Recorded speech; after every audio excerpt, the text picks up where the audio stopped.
RCF. Convaincu qu'il y a un ou des talents en chacun d'entre nous, le Vendéen Philbert Cobrejeau invite chacun à libérer ses talents, et notamment au sein de l'entreprise, pour redonner du sens à notre travail. Alors justement, comment faire émerger nos potentiels, nos talents et les exploiter ?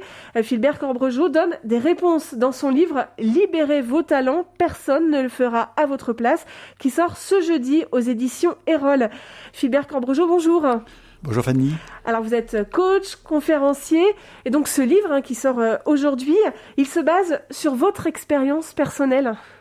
Oui, tout à fait. D'abord sur mon expérience, sur un vécu de 20 ans de ma propre évolution, d'ouvrier à la chaîne jusqu'à directeur d'un leader européen, en passant par tous les niveaux hiérarchiques, mais aussi, et je dirais même que c'est encore plus important, de 20 ans d'évolution des autres, lorsque j'ai créé un cabinet dédié pour cela. Donc pendant 20 ans.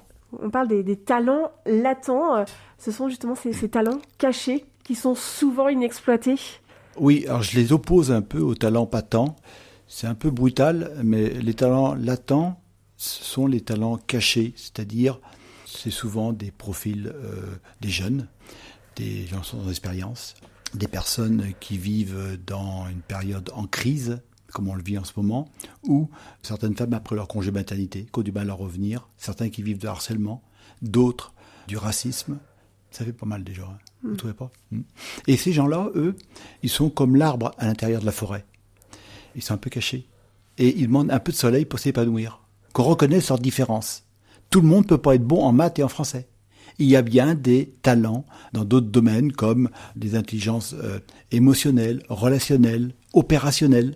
Mais aujourd'hui, on est centré essentiellement sur les talents patents. Et les talents patents, justement, pourquoi je les oppose ? C'est pas une opposition, mais c'est pour bien montrer que ces talents patents, ce sont les hauts diplômes, les super écoles. Et moi, j'ai rien contre ça, parce que certains le prouvent bien. Mais eux, ils représentent l'arbre au-dessus de la forêt.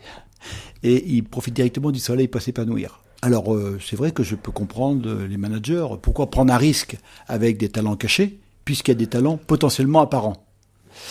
Le problème, c'est que dans l'entreprise, c'est comme une forêt. C'est un écosystème et on va créer un déséquilibre. Il faut des petits arbres, des grands arbres et des moyens arbres. Et si vous arrêtez d'arroser les grands arbres, ils ne vont pas diminuer. Par contre, si vous arrosez les petits, ils vont devenir moyens. Et vous aurez une forêt plus robuste, plus homogène, aux intempéries. Vous parlez de l'entreprise justement parce que ce manque de valorisation de certains talents, il peut se traduire par un désengagement au sein de l'entreprise, peut-être un manque de sens, une quête de sens justement. On en parle beaucoup d'ailleurs. Il y a une étude, alors on en parle avec le Covid, mais il y a quand même une étude qui est plus récente et qui fait actualité depuis 2017, l'étude de Gallup, et qui dit que 69% des salariés se disent désengagés de leur travail. Et 25% totalement désengagés. Vous vous rendez compte de pourcentage ? Plus de 90%. Alors ça ne veut pas dire qu'ils sont feignants ou incompétents. Ça veut dire simplement que ces personnes-là ne retrouvent plus de sens à leur travail ou n'ont pas un travail passionnant. Et c'est là justement qu'il faut leur montrer qu'ils peuvent reprendre goût à ce travail. Alors justement, comment on peut déjà peut-être trouver ses propres talents avant de les exploiter ? C'est là tout l'enjeu de ce que j'ai voulu faire grâce à mon parcours initiatique, le fait que j'ai pu le faire pour moi et pour des centaines d'autres. Je me suis dit, tiens, je vais peut-être maintenant le formaliser à la veille de la retraite. J'ai 60 ans, donc comme j'ai commencé de bonne heure, je peux faire valoir mes droits à la fin de l'année si je veux, mais je pourrais aussi compléter avec du coaching, du mentorat. Et donc je dis, je veux formaliser ça. En fait, mes 40 ans m'ont montré que des gens ordinaires peuvent faire des choses extraordinaires si leurs planètes sont alignées. Et ils peuvent donner du sens à leur travail si ils respectent un itinéraire. Et c'est là qu'il faut, pour aligner les planètes, il faut respecter l'itinéraire. Et la première étape, c'est la planète potentielle. Bien se connaître permet de se mettre à la bonne place. Ça, c'est essentiel, parce que aujourd'hui, la plupart des gens font des études, et puis on rentre dans la vie active avec ça. Certains n'en font pas, certains prennent des postes par opportunité. Si je prends mon cas, par exemple, j'ai fait toute ma carrière en tant qu'analyste, jusqu'à directeur compétitivité. Et puis là, À 50 ans, je fais un bilan de potentiel, donc premier outil que je donne, ici, d'accord, à votre studio, c'est un des outils.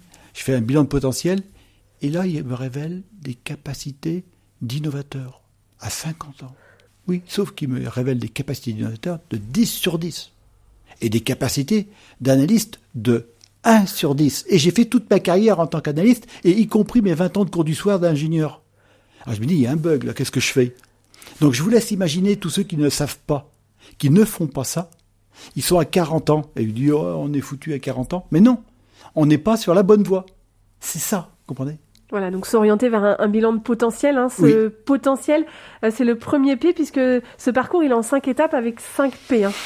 Tout à fait. Alors ensuite Ensuite, c'est la passion.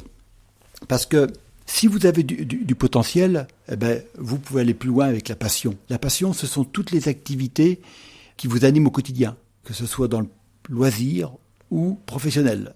En général, ce sont des activités que l'on fait avec passion, avec facilité, et on ne voit pas le temps passer. C'est ça, d'accord ? Mais il faut les détecter, ces activités-là. Il faut les rechercher. Ce sont ces appétences. Pour moi, c'est très important. Mais si vous avez de la passion, mais vous n'avez pas vraiment de potentiel, prenons un exemple que tout le monde peut comprendre. Vous aimez courir, mais au bout d'une demi-heure, vous êtes fatigué. Vous ne deviendrez jamais marathonien, d'accord ? Par contre, si vous aimez courir, puis vous avez un bon souffle et la morphologie qui va avec, vous pouvez prétendre à participer à des marathons, voyez ? Mais il faut les deux. Parce que même si si on va dans l'autre sens, vous avez un corps de marathonien et un souffle, et vous n'avez pas envie de courir, et vous êtes avec la canette de bière dans le fauteuil, ça ne se fera pas non plus, vous voyez ? Donc une fois qu'on a identifié son potentiel, sa passion, après ? Après, il faut y aller. Après les appétences, on va parler des compétences, d'accord ? Pourquoi je mets en troisième ? Pour moi, ce n'est pas l'essentiel.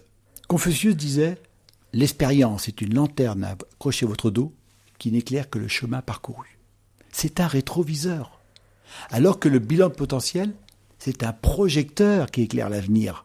On a des aptitudes à faire quelque chose. Il faut l'exploiter. Alors, pourquoi j'utilise maintenant ? Je veux quand même exploiter les compétences, quand même, parce que je ne veux pas les mettre à la poubelle, c'est pas ce que je veux dire.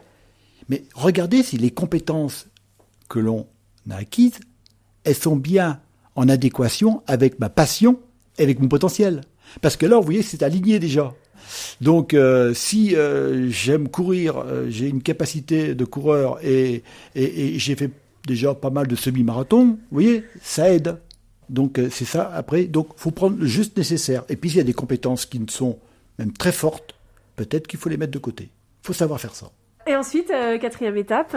C'est le projet, c'est son étoile. Ça, c'est comme les rois mages. Donc, on voit l'étoile au loin. Donc, mais au départ, son projet, il n'est pas toujours très clair, il est un peu flou. Donc, le fait d'avoir clarifié son potentiel, sa passion et ses compétences, ça nous permet de dire « Ah, on est sur la bonne voie. Voilà, mon projet, c'est ça.